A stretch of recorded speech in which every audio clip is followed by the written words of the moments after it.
Hey everybody, and welcome to Lesson 2, Reading Rhetorically. Our objective for this lesson is to be able to use the Soapstone acronym to help us analyze an argument in light of the text's rhetorical situation. Our overarching question that we're going to keep in the corner of our mind as we progress through this lesson is, what indeed is a text's rhetorical situation? And how does it help us to analyze that particular text? Well, let's go back to the basics. Let's actually start with rhetoric as a core concept. What is rhetoric? Well, rhetoric is one of those words for which there are numerous definitions and connotations. One may be that rhetoric is communication used to modify the perspectives of others. We can also use rhetoric as a term to describe a general awareness of the language choices that we make. And then for others entirely, it may have sort of a negative association, especially if you're used to hearing this word used in reference to politics. Rhetoric may be synonymous with things like trickery or lying or manipulation in some ways. So what we're going to do is let's just take it all back to a brief history provided by one of my favorite resources, the Purdue Online Writing Lab.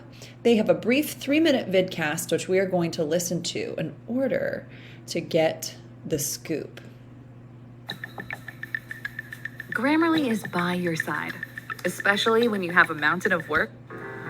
Welcome to the vidcast of the OWL at Purdue, where we deepen our knowledge of rhetoric, logic, invention, and communication. Whether you want to know more about the ancient history of rhetoric or just get some advice on how to choose the best medium for your message, the OWL vidcasts are here to guide you. Confused about all this rhetoric business? This vidcast features a conversation between students as they discover and overview the history of rhetoric, answering the important question, what is rhetoric and where did it come from?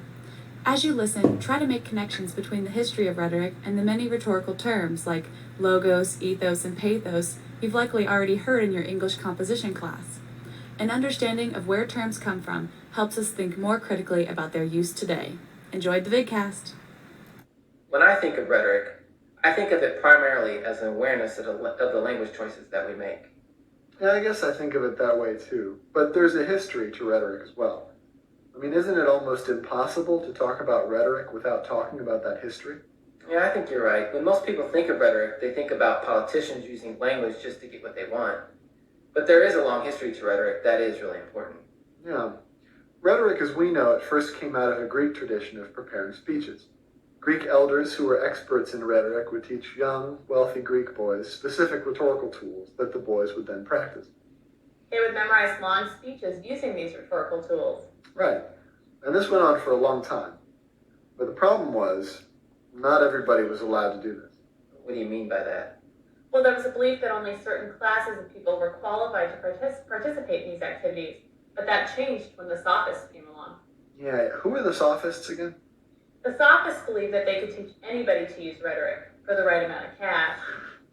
They thought that anybody could use rhetorical strategies to be an effective speaker.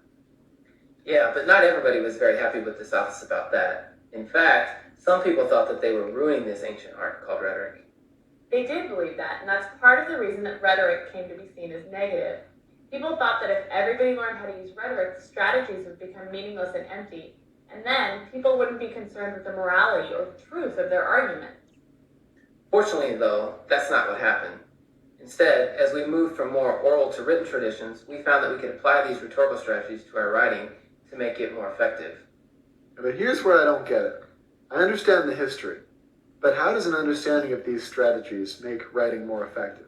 Well, if you think about writing as a process of making an argument, this might make more sense.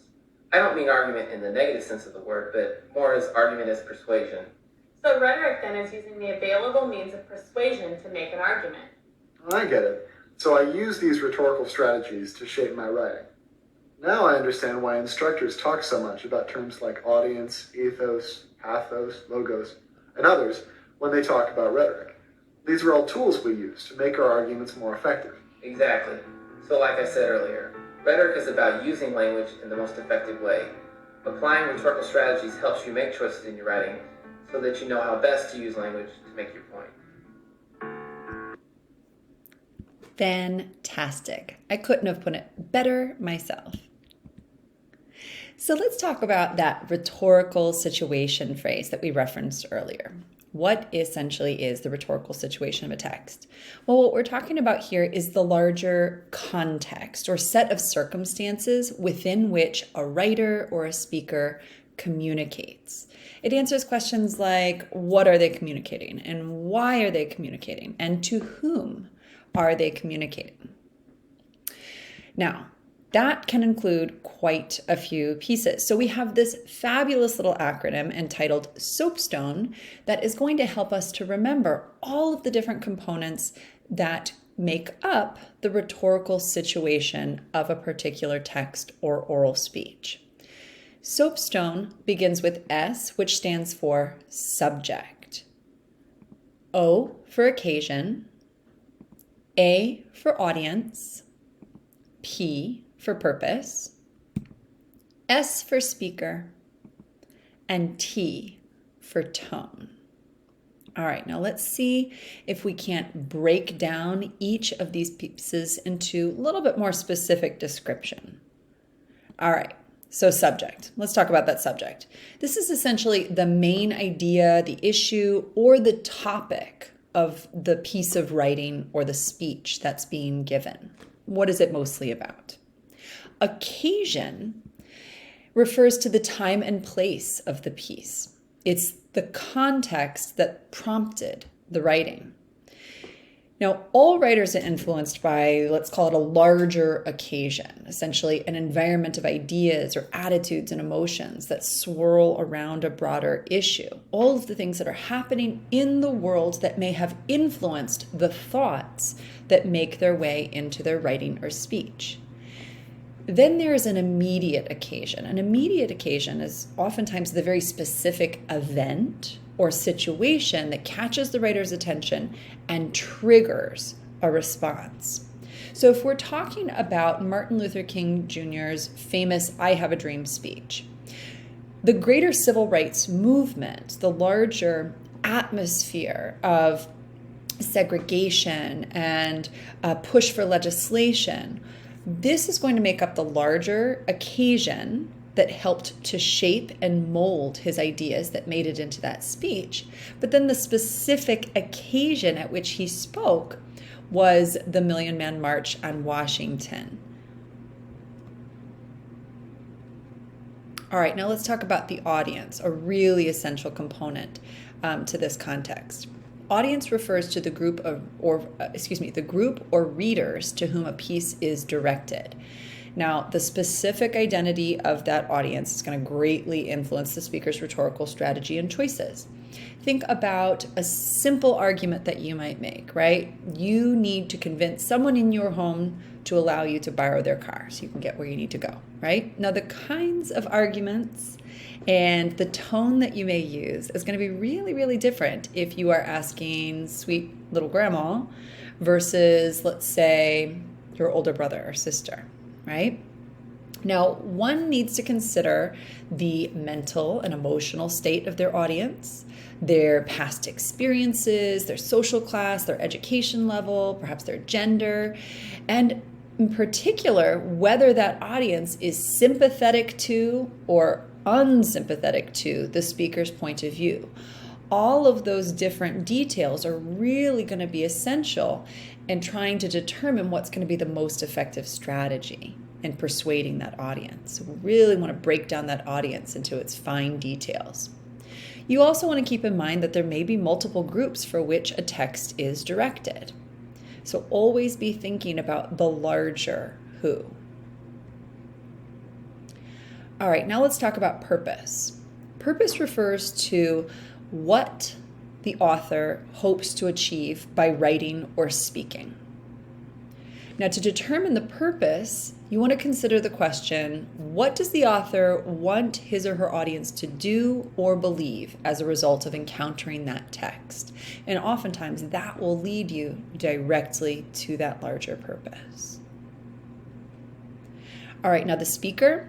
Speaker obviously refers to the who.